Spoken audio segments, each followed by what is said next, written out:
Hello, everyone. Welcome to the Skull Session Recruiting Podcast, watching by BuckeyeHuddle.com. I'm Marc Givler. Got Tony Gerdeman here to my right. Last one-day camp, there's a 7-on-7 tomorrow, Wednesday.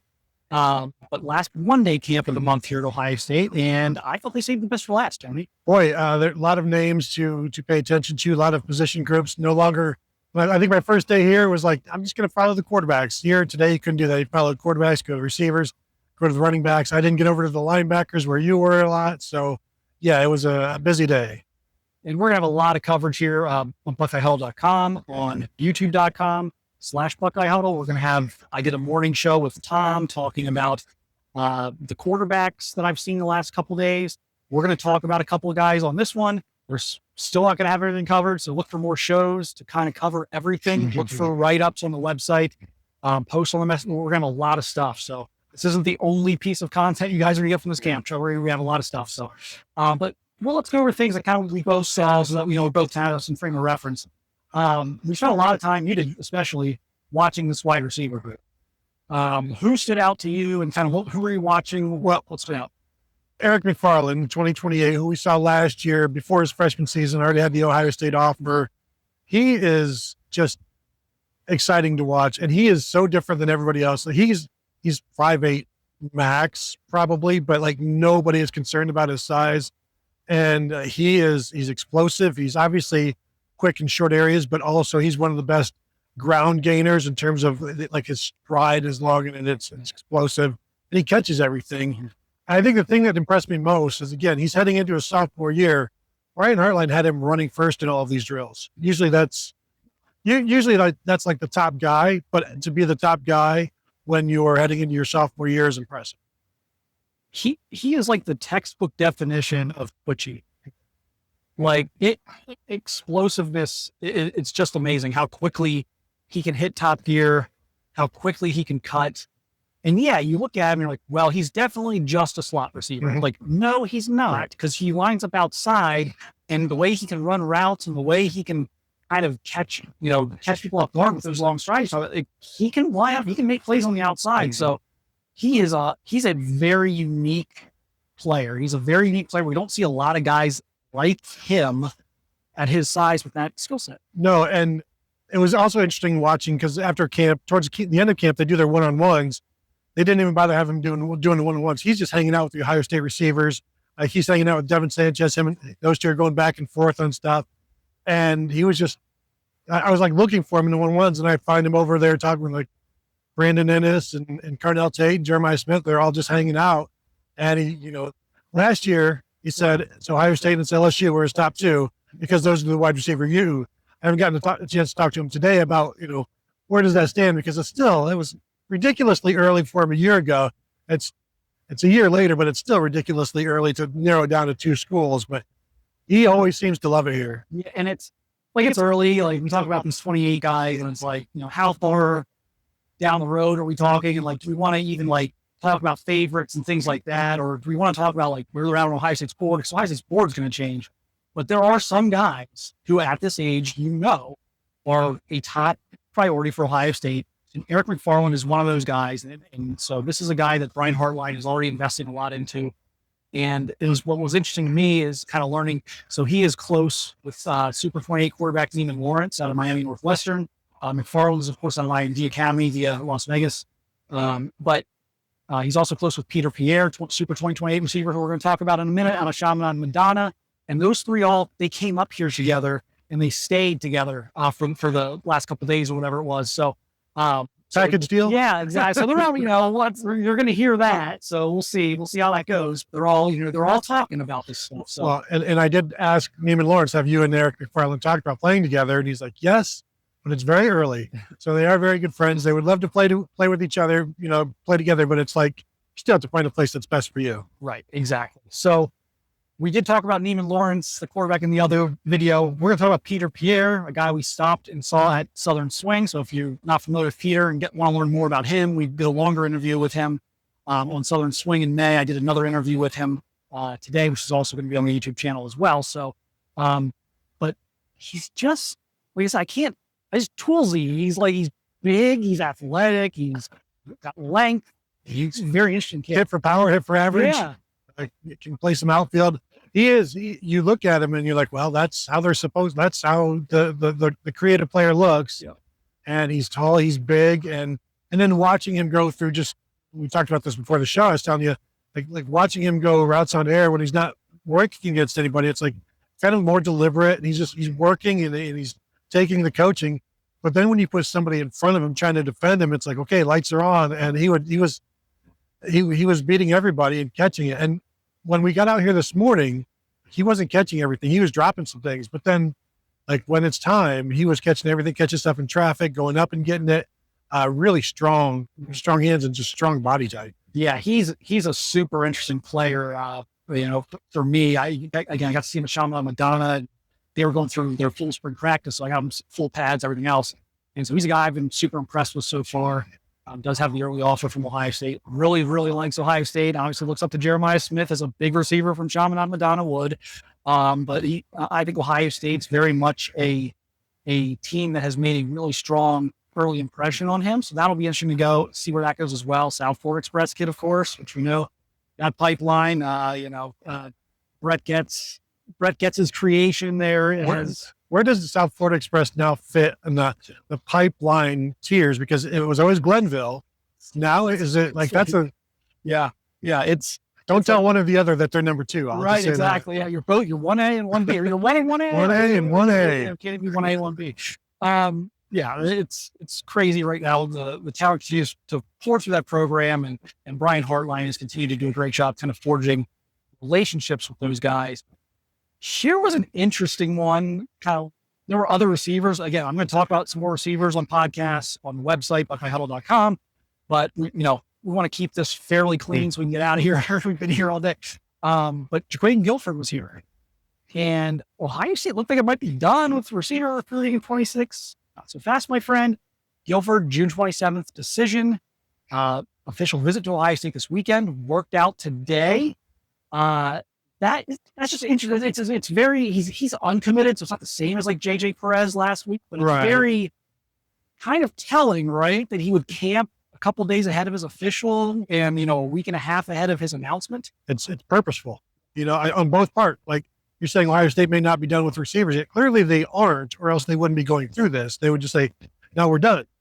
But they're not. Like if they can find the right guy and the right guy can find them. And it sure seems like they're trying to put these two together where the almost like an extended visit, basically, where, you're here working out, then you're going to be on an official visit. And then, oh, by the way, now it's time to make my decision. And so I don't know if momentum is the right word, but Ohio State has the opportunity for the momentum. Right. And Guilford is from Fort Wayne, Indiana. So he's a Midwest kid, knows Mylan Graham very well from the same town. So that has also been an in with Ohio State. I did talk to Guilford after the camp today. He's said this relationship with Brian Hartline has been so good. And I think they're the leader right now. Let's see what the coaches think of the camp today. Let's see how the official visit goes. But, as we sit here, 11 days or 10 days-ish? So it's just the 17th. 10 days. 10 days from his announcement. I like the position Ohio State's in. And then we'll see we'll just kind of see what happens here. But that was a very interesting name to watch today. The last guy I'm going to talk about in this video, and Tony, he got to get in that kind of scrum interview. I talked to his uncle, who's kind of helps him out, which I'll explain here in a minute. I know that sounds kind of derogatory. No. We're going to explain that here in a minute. It's not sinister or anything, but we got a glimpse of him today. David Gabriel Georges out of Baylor School, Chattanooga, Tennessee, via Quebec, Canada. He is French-Canadian. Family's originally from Haiti. They immigrated to Quebec like probably 30, 40, like a long time ago. So he was born in Canada. And so he is, and again, I don't say this often because it's usually not true. If you say it, he is Carlos Laughlin's top priority and running back in 2027.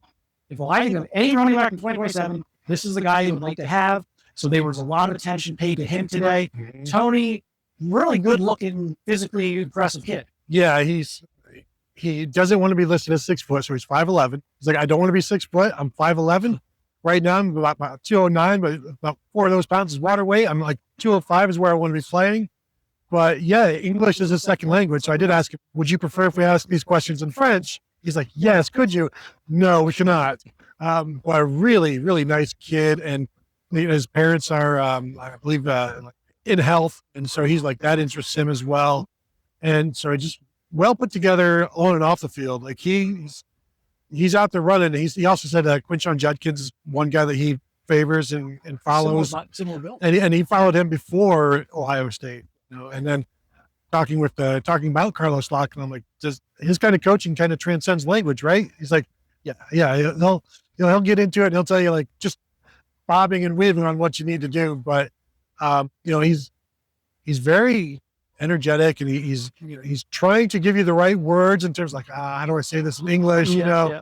So he's very comfortable in his own skin, and certainly you can look and see like, I understand it, Yes. Yeah, he was super impressive today. So to his backstory a little bit, which I want to dive into more on the website at some point, but they very interesting backstory. So his parents are obviously Haitian immigrants. They really don't speak much English. Their English is not great. They speak French. And so his aunt and through marriage uncle speak English.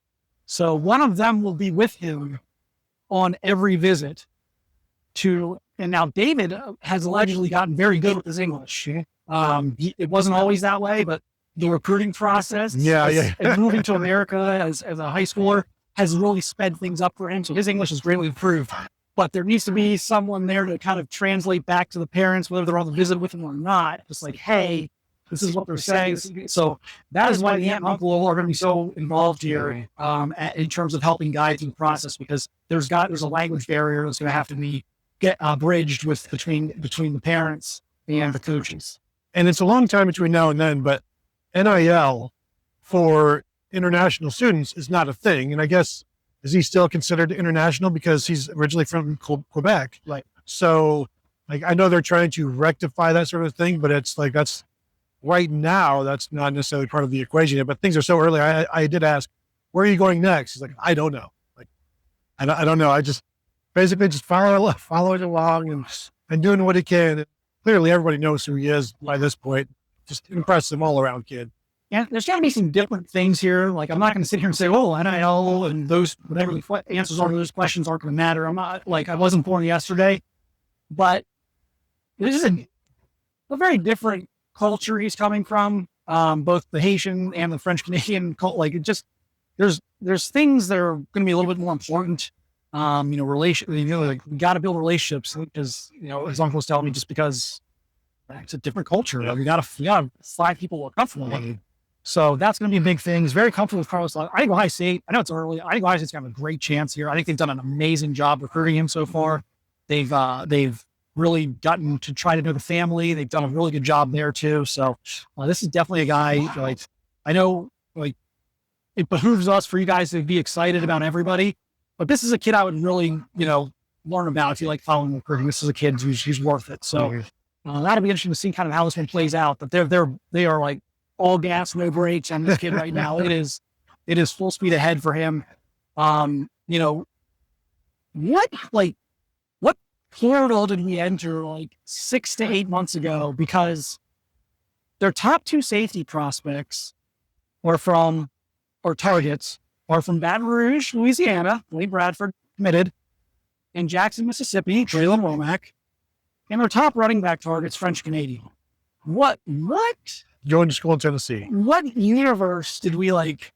We had to like pass through a portal or something. I see those portals that get put up, right? Did we like pass through one of those? Maybe Max LeBlanc started a pipeline from Quebec, from the Quebec to the Baylor school, but it is interesting. And, I think NIL and the exposure and all of these things, Ohio State was always well positioned to take advantage of everything. And I think you're seeing that. You can put up all of the top prospects, top interests on a map of the U.S., and Ohio State's going to be everywhere. But getting into the Southeast, like in not just Florida or Georgia, the deep South, right? That's very interesting to me. Yeah. So that's all. It's truly a national brand at this point. If you had any doubts beforehand, it is truly a national brand at this point. And again, winning national championships only helps that. So, it's interesting. I'll have more on the site again. More interviews on the YouTube channel as well. Tremendous group of linebackers today. Tremendous. 2027 prospects, 2028 prospects. I talked to several of them. Awesome group of linebackers. We'll have more on that on BuckeyeHuddle.com as well. Again, interviews too. So keep us locked in there.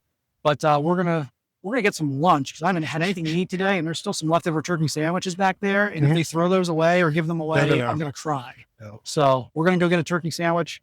But appreciate everyone watching, listening. We'll be back with more coverage here soon. It's gonna be a crazy couple of weeks.